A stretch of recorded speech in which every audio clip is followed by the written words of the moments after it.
I bet you'll like Rebecca. What's up?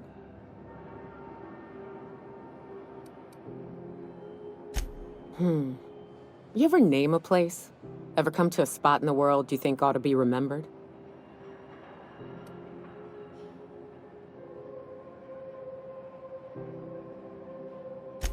Those don't count. Those names were paid for. I name things and places quite often. Rotting River, Golden Rock, the Horizon's Edge. Anytime I come to a spot I think is worth remembering, I name it. It's easy to get lost in the wilderness. I don't mean physically. All you need is a clear night sky to get your bearings. I mean, it's easy to forget that you belong. Spend a few weeks camping with the Raps and you start to forget what it's like to be human. When a beast growls at you, maybe you start to growl back. Those little spots, a rock here, a river there, I'd name them so that in those moments, we eat, we drink and holler and fuck. On some level, we all function the same. But they ain't got memories or attachments to places, to friends, to themselves. I found that every once in a while, my own attachments would start to slip. Then I'd take a drink from the rotting river, find my spirit refreshed. Anyway, enough sentimental yammering. Let's find a drink or a target. Anders can be a creep, but he'll fit in fine. Don't worry. What's up? Sure. I don't have a single spot I call home. Wherever I can sit in peace with a bottle is good enough for me. But yes, I've always been on Monarch. In a sense.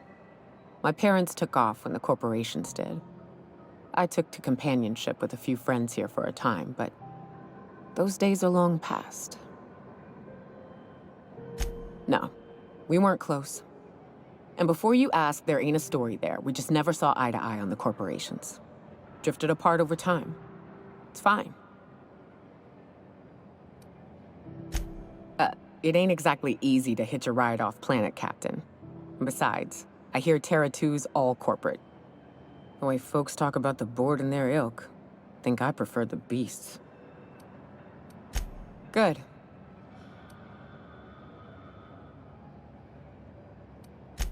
All right.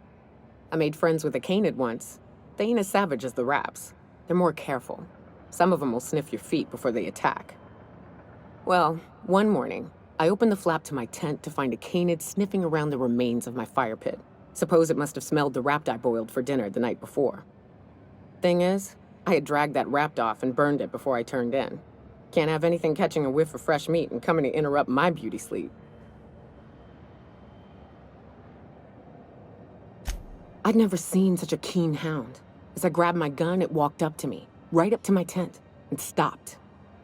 It looked me dead in the eye and it didn't growl. It just sniffed around, sat for a spell, started walking off. When it saw I wasn't following it, it waited. Once I started following, it put its nose to the ground and led me for some 20 minutes through the wilderness. Soon we came to a small rap nest, and in that nest lay 2 dead canids. My new friend looked at the Raps, then at me, then at the Raps again. Once I blew the shriveled brains out of those sulfur-sucking Raps, my canid companion walked to the corpses of its packs, and with a soft whimper, it laid among them. I ain't seen emotion in a beast before, but that day, I believed it to be grieving. I thought I ought to kill it, put it out of its misery, and secure myself a decent meal, but I couldn't bring myself to pull the trigger. Don't know why. Maybe on account of my own personal losses. Maybe I could relate. Either way, that grieving canid is still out there somewhere. Or it's been eaten. Who knows?